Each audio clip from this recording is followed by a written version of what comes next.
Reformasi Gereja. Pada saat zaman ke-8, banyak pemikir-pemikir kritis yang ingin bebas dari dominasi gereja.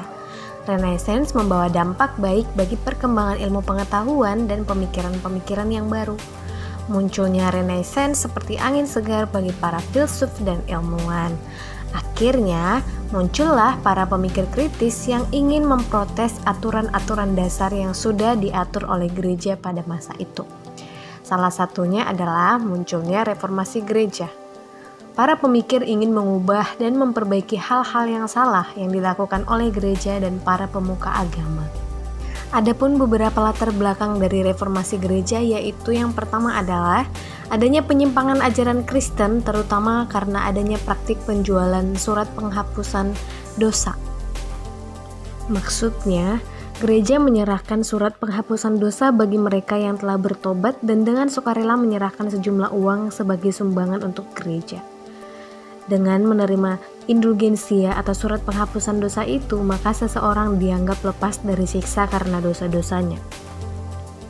Yang kedua, adanya keinginan dari negara Eropa untuk membebaskan diri dari kepemimpinan Paus. Kekuasaan Paus cukup besar dan berperan ganda, yakni sebagai pemimpin agama dan sebagai kepala negara.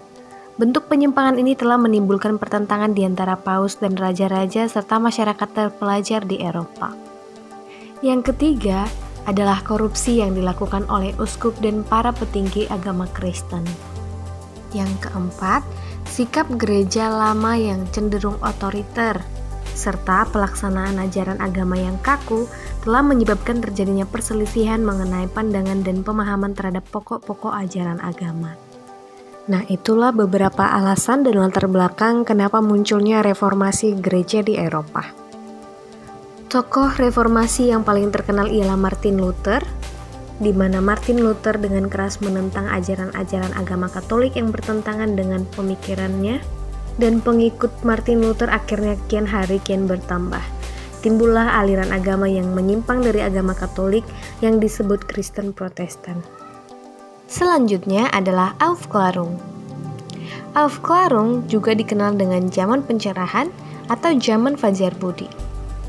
Aufklärung merupakan kelanjutan dari Renaissance. Kalau Renaissance dipandang sebagai peremajaan pikiran, maka Aufklärung menjadi masa pendewasaannya. Pada zaman ini, manusia mulai menggunakan akalnya untuk meneliti secara kritis segala sesuatu dalam kehidupan, termasuk dalam kehidupan bernegara. Aufklärung sendiri adalah suatu gerakan besar di Eropa pada abad ke-18 Masehi yang memberi kedudukan dan kepercayaan luar biasa kepada akal budi manusia. Nah, pada masa Aufklärung ini melahirkan berbagai pemikiran yang terbagi dalam aliran-aliran. Yang pertama misalnya rasionalisme. Rasionalisme ini merupakan pendekatan yang menekankan akal budi sebagai sumber utama pengetahuan. Yang kedua, empirisme, mengatakan bahwa pengetahuan harus dicari dalam pengalaman. Yang ketiga adalah Kantianisme, yang mengatakan bahwa pengetahuan adalah hasil kerjasama dua unsur, yaitu pengalaman dan kearifan akal budi. Lalu, idealisme. Idealisme secara umum agak berhubungan dengan rasionalisme. Kalau idealisme mengatakan bahwa pengetahuan deduktif dapat diperoleh manusia dengan akalnya. Lanjut, positivisme, yang mengatakan bahwa pengetahuan bersumber dari pengalaman batiniah. Lalu, pragmatisme mengatakan bahwa benar tidaknya suatu ucapan, dalil, atau teori itu hanya semata-mata tergantung kepada manfaatnya dalam kehidupan. Tokoh-tokoh yang terkenal dalam masa Aufklärung adalah John Locke, beranggapan bahwa setiap masyarakat mempunyai hak-haknya masing-masing, baik untuk hidup, kemerdekaan, dan hak milik yang memang secara alamiah telah digariskan oleh Tuhan untuk seluruh umat manusia semenjak mereka dilahirkan. Tokoh yang kedua adalah Montesquieu.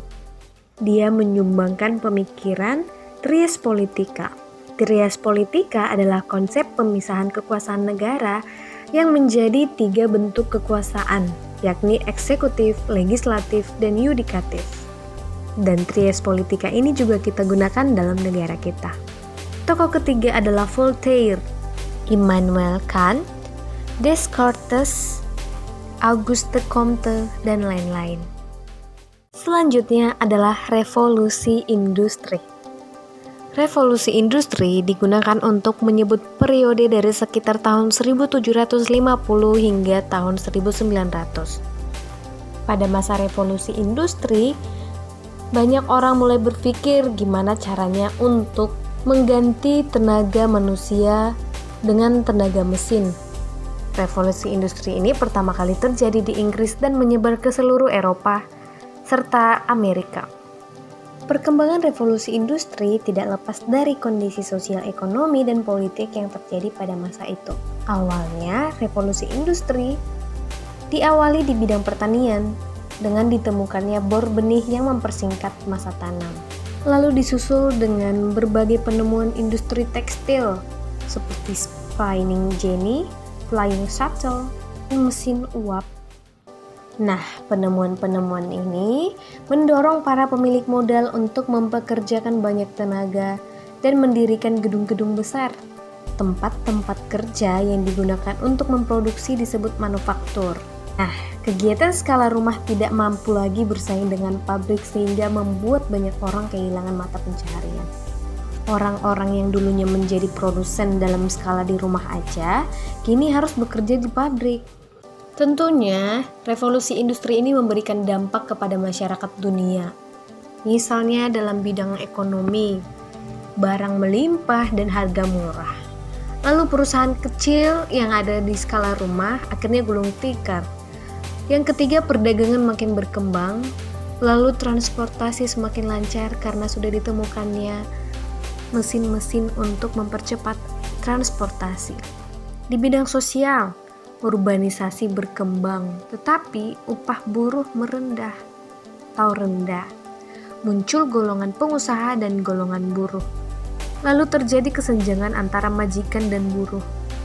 Tokoh-tokoh dalam revolusi industri yang pertama adalah John Kay yang membuat flying shuttle di bidang tekstil, lalu spinning jenny yang dibuat oleh James Hargreaves di bidang tekstil juga, lalu mesin tenun yang dibuat oleh Edmund Cartwright, lalu oleh James Watt menciptakan sebuah mesin uap.